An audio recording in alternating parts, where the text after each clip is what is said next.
Hey there, it's Carly with the Expat Focus podcast. It's another festive themed episode. We're discussing Christmas time in South Korea and Spain with American expat and English teacher Jessie Sweed. We talk about festive activities in the classroom, the perils of the Secret Santa gift, Spain's Three Kings Day, and how Jessie's experience of the holidays in three countries has influenced how he celebrates this time of year with his own family. Oh, and a little footnote. I have a pooping log question in this interview that seemed to stump Jessie. It turns out it's a Catalan Christmas tradition. You are very festive right now. I love it. I feel like I've dressed it myself in the room like Christmassy enough for both of us here. So if you haven't caught the podcast on YouTube, search Expat Focus and you can watch as well as listen to this episode. Jessie, you have been an English teacher for the better part of 16 years, and we're going to dive into Christmas traditions where you used to live in South Korea and where you're currently living in Spain. But let's start with your background. So, where are you from, and what led you initially to South Korea? Yeah, I'm originally from Pennsylvania, and my journey to South Korea actually started here in Sevilla. I'm in Sevilla in southern Spain right now, and it started with a visit here. I visited my friend who was living and teaching English here, and one day I went with him to see him observe him teaching his classes, and it was one of those things that, you know, it went from, oh, that's nice for him to do, that's really cool that he does that, to holy crap, I could do this. It was like one of those. Light And bulb moment, yeah. yeah, like I can do this. That would be great for me to do. At the time in 2006, it was really hard for an American to get a job here in Spain because we weren't part of well, we're still not, but part of the EU. So there's a lot of extra visa, the schools need to pay. And I had no teaching experience. I had no certificate, right? But in South Korea, we were doing research. You just needed a university degree and to be a native speaker, and you pretty much get an English teaching job anywhere. So I checked both of those categories off. So, and plus I have done martial arts since maybe 12 for most of my life. And that was a Korean martial art. It was Tang Soo Do. Oh, So I had cool. some familiarity with Korea. And so I, found a recruiter and sent my resume that I had no idea how to write it at the time, but landed a job. I intended to stay for only 1 to 2 years and then come back here to Seville after I get my CELTA or get my TEFL and some experience. It ended up turned into 7. Wow, 7 years in South Korea. Yeah. And do you remember your first Christmas there? I I remember being almost underwhelmed by it. Oh, Yeah. Yeah, it was kind of like it was in my first year. So I had been there since August, almost September. So December, I was still pretty new, like 3 months. I was still pretty new. So it's not like I didn't suffer a lot of homesickness. Well, a little bit, I guess, because we didn't have Zoom. We didn't have, Skype wasn't even really a thing. When I had to get those. Do you remember those calling cards? the You SIM card, not the SIM card. It's like the rechargeable credit card looking things. Yeah. Yeah, it's a credit card. You scratch off the number and then type like a 16-digit number. And then, so I talked with friends and family from back at home with those. And, but I don't really remember really feeling incredibly homesick, maybe a little bit, but not enough that I remember. I had a good expat community, those that I worked with. We built up friendships and we were kind of all in the same boat. So we kind of celebrated together. I did some reading online today and I read that in South Korea, Christmas is not a religious holiday, festive event, but they still do mark Christmas. Yeah, yeah, and that's what I was actually thinking about this interview today, and that's one thing, like the commercialization has really spread all over the world with Christmas, but it's not really a religious thing. It's like a Santa Claus thing, it's a family thing. And it's not even for everybody. like some families will have a tree up, some won't, things like that. Yeah. How did the Christmas season influence your teaching of English at that time of year? That's a good question. So that always gives us a lot of fun activities. When I first started, I was teaching kids, right? And you always have so many cool activities, Christmas cards, Christmas songs, the Christmas carols, and the schools, the academies that I taught at a kindergarten and elementary academy. They had some cool things that they set up. So they arranged that we would go to different apartment complexes where the kids lived, and we'd go to doors and do Christmas caroling, and at Halloween we'd go trick-or-treating. They'd set it up with the parents. Oh, that's So so they did cute. some cool stuff. Yeah. And did you learn any South Korean Christmas traditions like songs or understand, how they might mark the day? I think English Christmas carols are more popular there, so they would probably sing like Jingle Bells, but like maybe not really understand it, but that, Uh-huh. they would still sing that. And what about food? I'm guessing they don't roast a turkey in South Korea for Christmas. No, they don't have that. I don't think it's a really big holiday that like it's a family, like in the United States, it's the biggest international travel day, right? Um, but but in South Korea, it's really not. So maybe they would have like some extensive family come, but it wasn't really like that. So I don't think like as far as a traditional Christmas meal, I don't really think they had that. They have their own Christmas holidays where they would have family come from all over, but Christmas wasn't one of them that I remember. And what about gifts? Again, not a huge thing. It's more of a family thing. And at the academy, so we'd do gift exchanges and things like that for the kids, and then in between the teachers too, we'd do like Secret Santa type things. So they take a lot of like bits and pieces from the Western culture. I don't know how you feel about Secret Santa, but I actually get really stressed out about having to organize a Secret Santa gift, especially when they put like a price limit of, say, 10 euros, because it's so low. And you really want to feel like you're giving someone a good gift. And so you feel the pressure to like possibly spend a little more, but no, really, I should stick to 10 euros. You know what? It's funny you said that, because as soon as when you first asked that question, do I find it stressful? And I was actually thinking about the opposite of you. I was like, well, it's not really stressful if you put like specific rules on it, like a price limit.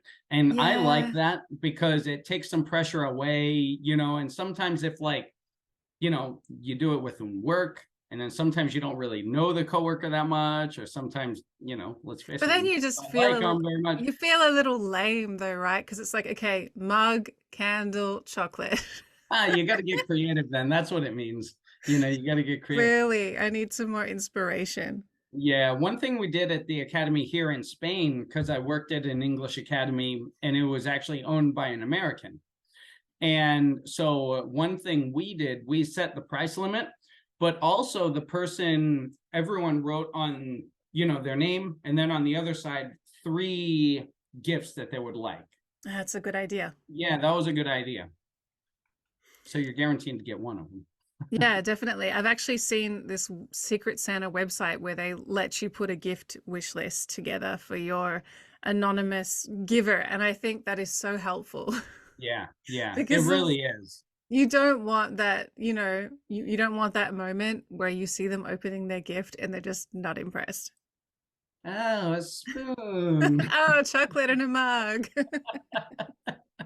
Thanks so much. Yeah, yeah. So, what did you do amongst your expat colleagues when you were in South Korea? How did you celebrate Christmas together? Yeah, Orphan Christmas, as they say. is that what they say? Yeah, when I was in London, it was like, how are we going to do our orphan Christmas because no one was with their family? Oh, that's hilarious. We had like some Western places, they were run by Westerners or so they usually had a Christmas dinner. So a bunch of foreigners would come over, and that was all. I always remembered that for Thanksgiving too, American Thanksgiving. And I always remembered that was really cool time because it was people that sometimes you saw in the bars or sometimes you saw like here and there, because in Korea we kind of stand out, Yeah. you know. And but it was a time when we're all there gathered together. It really was a special time because we aren't, like, as funny as this sounds, we're gathered together here. And I remember those memories fondly. I had some Muslim friends in Australia who used to say to me that Christmas was the most boring time for them because of the public holidays. And since they didn't celebrate themselves, it was just annoying because like all the shops were closed for a few days. Do things uh shut down in South Korea over Christmas? no, maybe Christmas Day, yeah. But same here in Spain, and I'm sure we'll get to that. Like Christmas isn't a big deal here either. So maybe Christmas Day, some shops will be shut down, but in South Korea, not for like a week or something. And I can see how that would be annoying because I remember in Korea during Korean, like big Korean traditional holidays, shops would be shut down, and it was kind of annoying to me. For sure. Well, let's move on to Spain because that's really interesting that you basically made a full circle and you ended up back there with your teaching career. Yeah, yeah. It's really cool. It's really cool how it happened. It was always in my sights, and it was one of those things like I just I re-signed for another year in Korea, and then I changed schools, and then re-signed again, and then changed schools, and always kind of like upgrading, and kind of I just built my life, you know. And then it was time, and I eventually came back here. How did you know it was time? There was a series of events and circumstances that it was just like, this is it, Yeah. you know. And what about your first Christmas when you moved to Spain? I'm guessing it would have been much more traditional than what you might have been used to than in Asia. My first Christmas, it was weird because I moved here in November. So I had only been here for a month. So I didn't really know many people. And I had my friend who was still living here, but he wasn't in the city. He was in a different city. So it was, and by that time I had been away for Christmas for enough time that it wasn't really, it sounds like it's sad, like, oh yeah, but I didn't feel it because I felt like, holy crap, I'm in Spain, I'm in Seville, like this. I was like still pinching myself, you know what I mean? So that's what I remember there. And then the following Christmas I had spent with, like, I met who became my wife, who eventually became my ex-wife. But That's so another podcast. Yeah. that's another podcast. But so, and then I met her, so then we spent Christmas together and things like that from then on. And I'm guessing it's much more religious based in Spain Yeah, for you know what? Christmas. Christmas is not a big deal. The 25th of Really? Again? almost nothing. So, but what they celebrate. So Christmas Eve is a bigger deal, but really Christmas, it's like if they exchange gifts on Christmas, it's like, socks or chocolate, like something like that, like a Secret Santa thing, like really small. But their Hmm. big day is January 6th, where they celebrate Ah. the three, they call it the three magic kings, Los Reyes Magos. And it's like a symbolism of the three wise men. So what they do, it's the same thing, like the three wise men, they come and leave presents, and they do that, but it's the three wise men, and they celebrate that like gangbusters. But it's really weird because it's January 6th. Their Christmas holiday goes from like, December 20th, 22nd, somewhere, wherever that lies, to January 7th. So they celebrated on the 6th. The next day is life like normal. So Wow, it's, that's not too much time to recover. You'll still have leftovers in the fridge. yeah, and kids don't have time to like wear their toys out, so it's kind of weird. Like a lot of families are kind of like pushing that back and like dividing it, but traditionally it's January 6th is the big day. And January 6th, you said there's only small tokenistic kind of presents at Christmas, but January 6th, are they getting the dollhouses, the bikes, the Beyblades, or whatever whatever the Yeah. toy of the moment is? Because imagine like Santa's one person bringing presents, the three Uh-huh. kings. That's Oh, like you've pretty got cool. three kings giving you presents. Yeah, three magic kings. What are their powers? Well, apparently going around the world dropping presents off. I guess they climb. I've asked that too, if they could fly or they climb up the walls like Spider-Man. You know, I don't know. I didn't want to ask too much because I was always in the presence of kids. So like I didn't want to, you know, I didn't want them to connect the dots because of like Jesse. Well, Jesse asked that. Jesse, I don't know if I have my country right, but I was reading someone's blog and I'm pretty sure it was Spain and I'm pretty sure it had something to do with a log that pooped out chocolate or something at Christmas time. Do you know what I'm talking about?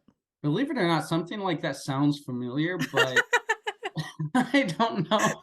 It might just be It so sounded unique. very strange to In- say. So. Yeah, like the only thing I'm thinking about is the Easter Bunny, but that's definitely an American thing, and it's really weird. You No, it know, was something, it was about some kind of tradition where you buy a log and take it home at Christmas, like, and the kids get treats from it or something. Clearly, it's not in your part of Spain. no, I don't remember the present log. Pooping log. Okay, cool. Log. I don't remember that. What is Seville like at Christmas time? So the 6th, December 6th is when they turn on all the street lights and all the Christmas trees and everything. So you'll go down, it's very festive looking. They have Christmas lights and decorations lighting up the streets. It's a really beautiful city, actually. The color of the lights mixed with the colors of the buildings. It's a really nice, like amber color. It's really cool. But then they have Christmas lights and like snowflakes, reindeer, things like that. And they have big Christmas tree in the center too. And so they celebrate it. I just saw a poster for a movie called Santa versus the Three Kings. So Ooh. yeah, that looks like fun. That looks like it would be fun. But yeah, so they're celebrating more. Three Kings is really the big thing. You know, some people do Santa. If they have kids, they'll do Santa, usually not, whatever. But the Three Kings is the big day. But I think it's moving more and more towards like homogenizing both. The Coca-Cola Santa is infiltrating Spanish tradition Yeah, too. I mean, it really is. You see them more and more, in shops and things. Anyway, that's all marketing, really. I did in South Korea and here, they did like Santa visits. So, especially in South Korea, like sometimes I was the only male teacher, and then sometimes not. But sometimes you'd put on the Santa outfit, and the kids it'd take them like 3 seconds to see that you're, teacher Jesse. But and then sometimes here too at the after school academies, they'd have somebody come in as Santa Claus and do the wish and things like that. So the English academies, they really, make effort to integrate culture into the language learning, which is really cool. Yeah, even in my French classes here in Strasbourg, the teacher will show us a French Christmas song and we'll have to learn how to sing it, which is mildly embarrassing in a room full of adults. And, we have specific Alsatian traditions here that we learn about. And Strasbourg being the capital of Christmas, the Christmas markets are going off right now. What about in Seville? Have you got Christmas markets locally? Yeah, they have those. They're really cool. And then they have some rides for kids around there too, some like little mini rides. Yeah. What can you tell me about what Spanish families eat at Christmas time? Or Yeah. Three Kings time, if that's like Yeah, the bigger meal. that's it. Yeah. So Christmas Eve, sometimes we don't even have dinners like with the in-laws, you know. So, but the Three Kings time, it's a huge spread of like they have the Spanish ham. Have you ever had that? I've seen it. I'm pescatarian myself, so I'm sure I'm missing out. Okay. So there's that. There are all sorts of like different kinds of like meat. It's very meat centered. right? So different types of meats and porks and chicken and then vegetables. So it's just like a big spread. So there's not really that one central focus. Like ours is ham. You mentioned turkey. That's more Thanksgiving for us. Right. So, but there's not that centerpiece here, but it's just a ton of food.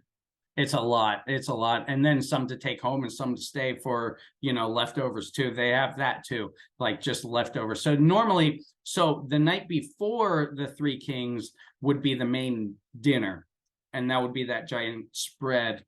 And then with kids, we have the kids there. And so the Three Kings would come the night before on the 5th to leave like one present each. So that like you'd set it up, somebody would leave and then knock on the door. What's that? Or like pretend someone knocked on the door, like the Three Kings came, and then they'd like come and open up one of their presents. That's like the eve before, and then that's where we have the big dinner. And then usually in our case, then the 6th we'd go over for like other presents openings, and then our lunch would be the leftovers from the dinner before. How much American tradition do you think you've brought to your Spanish family Christmas? No. Like my in-law family that I had, none. No, they were very Spanish. But like as far as our family, like our family, it's really cool because our kids get like two kind of big celebrations. So my family back at home, we weren't big on like presents. We weren't big on, I loved Christmas time, but I always say like I loved December 1st through the 24th. The 25th to me was always kind of like anticlimactic. It's like you wake up with the excitement and then you open presents and then it's almost like dead. Like then we're waiting to go to the grandmother's house for dinner or something like that. And then it's like a normal what would be Sunday. But the whole Christmas time. So what we do is I usually took care, well, not usually took care, I take care of Christmas. And so I get my tradition and what I kind of think Christmas, what I think would be the best Christmas for the kids, and then their mother takes care of like the Three Kings. So they do it that way. So it's really cool. So in my case, it's like, I usually do like one main present and then some like little things. And because to me, less is more. And I think I get that a lot from my mom. Like she's not very like, when I say very, like not at all like materialistic, like gift giving. She's always an awkward receiver. And unless it's a very sentimental thing or has a story. And I'm kind of like the same way. So it's like You're instilling that in your kids. yeah. Yeah. And it's funny to see them each like how they react to it. I can tell my daughter's the same way. And like it's like less is more. To me, like one big present will say a lot that is like meaningful, says a lot more than like 50 really cool presents because they're cool, because they're, shiny or whatever. You know what I mean? I kind of secretly, openly wish my family was like that because growing up, we didn't have a lot of money, but for us, it was all about quantity. So even if it was socks or marbles or like a small thing, it was about how many things you got to unwrap on Christmas Day, which is great. And, my parents, even in hard years, made our Christmases really special with that approach. But now as adults in my family, it's still about presence and quantity. So I'm at the age now where I would love it if my family just gave up on giving each other gifts and focused on the grandkids only. But instead, every year we still are kind of like this silent expectation that every adult still gives and receives gifts, even if they're not really high value. It's about how much you get to unwrap on Christmas Day. It's exhausting, can I just say? Yeah, that's kind of how my in-laws are. Yeah. And I'm always like, that's way too much. I feel like we've just created a rod for our own backs because do you know how much I post to Australia or organize to get delivered? Just to make sure everyone's got something physical that they can get into. and then trying to make sure everyone has the same amount and Value and is yeah, it, yeah. and number of things, like, yeah, but they only have 3 things and they have 5, and it's like, yeah. So Oh, it's I was totally the kid who would, look at my Santa sack of presents and count how many things I had and glance over at my sisters just to double check that we were even. It was all yeah, about always about making sure we had the same, the same. Yeah, yeah. Mm. Yeah, so it's really cool because like they're more that way, I'm more that way, but it's cool because Christmas is my day, like that, and then like the Three Kings is their day, and it's kind of cool, and that's through like the separation, it's cool too because Yeah. they're spending it with me, and then they spend their day with them. I have no problems. Then she has no problems. We have a really peaceful and respectful separation too. So it's great. It works perfectly. And do you put up a Christmas tree for the kids? Yeah, Christmas tree. We do a Christmas tree. You got to do even they do Christmas trees here. They put up Christmas trees here. Coming from Australia, where Christmas is in summer and Yeah, it's less common to have a live Christmas tree, like plastic trees are pretty much the norm for most people. I'd imagine. It is so special to me to be in France, and every year, like when it gets nice and chilly, go to the guys selling the trees and pick out a tree and just smell that fresh Mm. pine smell. I know it's not the most environmental way to go, but it's so cool to have a live Christmas tree It and could in be the argued right that it's more season, environmental friendly. It could be argued that it's more It's environmentally true. friendly to have a live tree. Well, I've read about these businesses. Well, is it really alive anymore when you've cut it from the Right. base? An organic tree. Organic, that's the word. And what about wreaths? Because here in Strasbourg, we also have the Christmas wreaths with the candles. So we did the paper chains of like 25 days, and this was when I was in school. I started doing it here too with my kids. I But love these we Christmas cultural comparisons because we're learning new things. Yeah, yeah, totally. So the actually I didn't do it this year. I should have. But yeah, we'd create like Christmas chains, and then every day you rip one off, but they're paper, paper chains. It sounds like an advent calendar, but of a chain variety. Yeah, maybe. So it's like a countdown to Christmas. So what I do, I'd hang it up, and then my daughter's really artistic, so I'd be like, draw Santa Claus or draw Rudolph or draw something of Christmas. And then she put that on the top, and then hang the chain down, and then every day we would rip one off. And what do you do anything with the chain, or is it just to get closer and closer to Christmas? We make a ceremony and pray to the Possibly not. no, no. Jesse, I'm curious to know if your experience of different holiday traditions in different countries has made you reflect much about how you celebrate these traditions and what it has. We talked a little bit about how it's influenced how you celebrate the season with your kids. But have you really kind of taken anything from your experiences in South Korea and the United States that, you really inject into your festive season in Spain? That's interesting. So not really. I think the biggest thing is, which I guess going back to your first question about what my memory was about Christmas in South Korea, it was kind of nice to escape the American commercialism, to be honest. Like that's something that is getting out of control a little bit.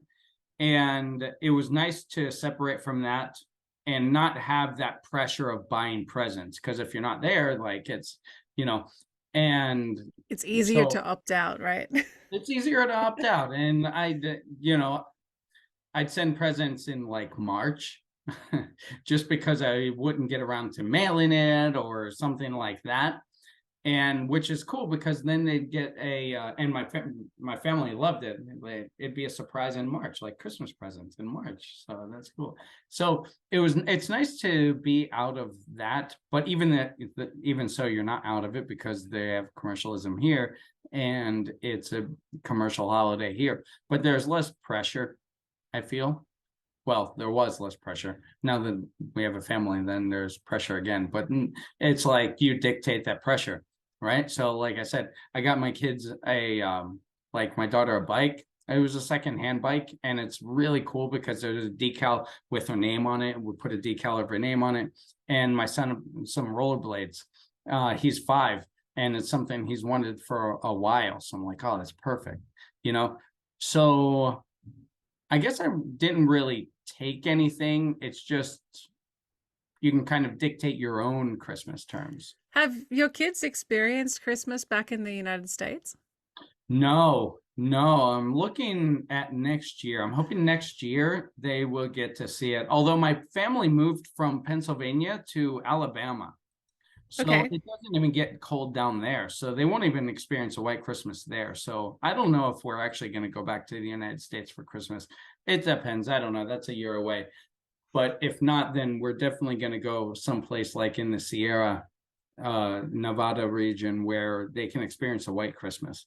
And finally, what is on the agenda for Christmas in your household? It's funny you say that because I was just thinking about that yesterday, talking about whether I would have them over and we'd do it here or take them to like a place out in the mountains or a place outside of the city and do it there. There would be a little more logistic problems, like I'd have to take the stuff there, and then if we stay in like a house or something, find a place to hide them and then do all that. But long story short, I don't know what I'm doing yet. It's nothing like a last minute plan. I know, right? I know. So that's the best I have. I don't know what we're doing yet. Awesome. Jesse, thank you so much for coming on the Expat Focus podcast to talk festive traditions. It has been a very fun chat. It has been. Thank you for inviting me. This was awesome. And Merry Christmas. And Merry Christmas and Happy Holidays with whatever tradition you celebrate. Happy holidays, everyone. That's it for this episode. We'll be back in the new year with more interviews with expats from all over the world. If you like what we do, please subscribe or follow us however you like to listen to the show. And we love hearing from you. You can drop us a message on social media anytime. We are Expat Focus. I'll catch you next time.